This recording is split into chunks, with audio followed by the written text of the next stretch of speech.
other CFS, the financing of this budget is going to be a challenge, Mr. Speaker, because this country is deluding itself that we can raise ordinary revenue from 1,917 to highlight just a few things. Mr. Speaker, I'm worried about this budget.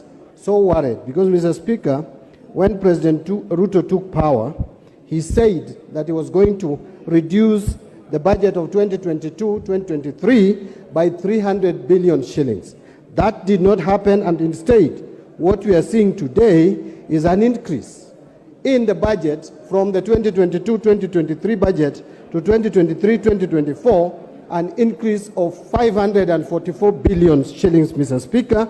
The total budget is rising from 3,055 billion to a total of 3,599 billion, Mr. Speaker. That is without considering the debt rollover.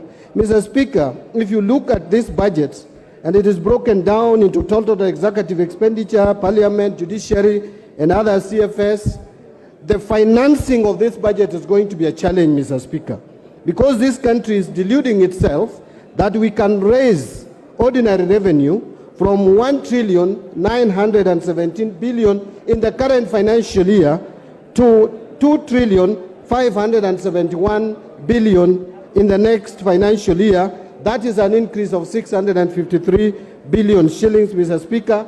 Very unrealistic, very ambitious, likely not to be realized. The total revenue projected to be collected is going to rise from 2.23 trillion to 2.935 trillion.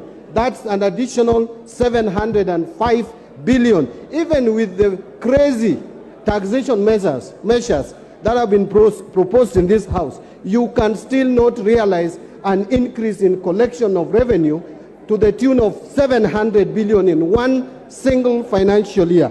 Mr. Speaker, I know that the average increase in revenue collection has been averaging around 300 billion.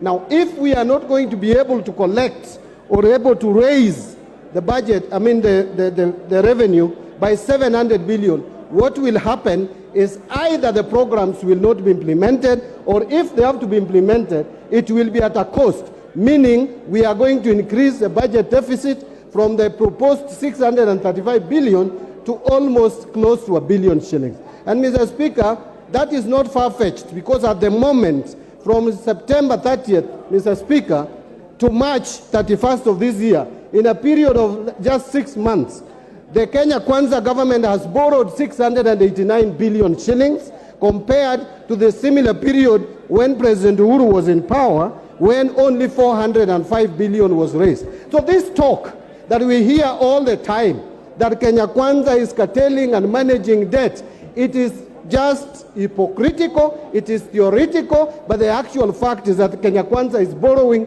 monies more than what President Kenyatta did borrow. And so we are headed into a situation where this country is going to face financial distress, Mr. Speaker.